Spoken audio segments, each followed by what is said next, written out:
I became one of the harshest, most exclusivist, one of the most judgmental, one of the most fire and brimstone preaching Muslims you ever saw. Because they tell you the best defense is a good offense. I think that's a psychological thing.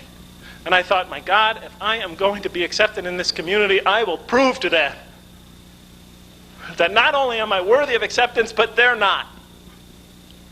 I felt like I was going to be the next Mahdi or something.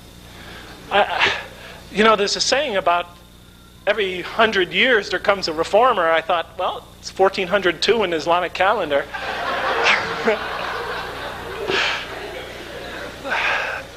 And so I became a speaker like you've never seen before.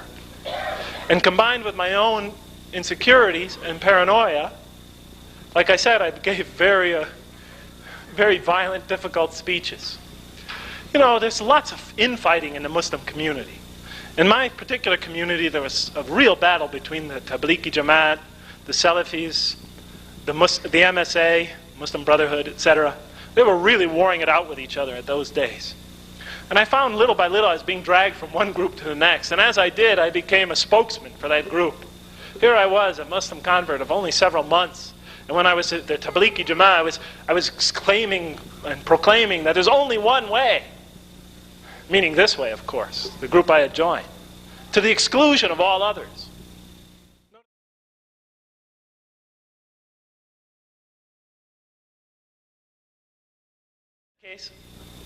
When I arrived in Lawrence, Kansas, I wanted to keep contact with the brothers back in San Francisco. It's natural. You're new to a town. So I kept contact with them by phone.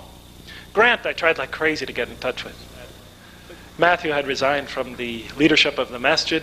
He was the leader for a while. Several months later, we heard that he had completely left the Muslim community. His wife told us. Long after, in that conversation, she didn't know how long she was going to hang in there. I just wrote a couple of lines in my diary about a good friend of mine and our experiences together. And I wrote it very briefly. It takes 3 minutes, Hamid. It's a page and a half. So this is just about Grant, and I'll end with this. A block from his flat and from the turnpike was the San Francisco Islamic Center, which in more prosperous times probably was a warehouse. His fascination with religions led him to his first visit to the center, which would inevitably lead to his conversion. He proceeded, as always, cautiously, requiring several visits before he made his shahada. It's better to take your time before deciding, they warned him, because the penalty for leaving Islam is death. Grant ignored the death threat. I met Grant a week after his conversion, which was about 3 weeks after mine. And at that time, he was only the second white American Muslim I had ever seen. Allah bless you for this story. I think the purpose of giving this story is to learn from it. I think he talked to us as an outside insider. So talking from the inside and at the same time from the outside. So this gives us a chance to learn about the difficulties, the journey, and inshallah it will help us take some lessons in making da'wah, inshallah. No, you might be sleepy, so let me maybe tell you a joke in the Egyptian way. Always give jokes at this time. You're from Egypt, aren't you? They caught somebody from Al-Ikhwan Muslimin, the Muslim Brotherhood. They put him in jail, and he was telling me some of the funny stories that he had. And among them, they gave him meat. It's too old. It cooks for too long.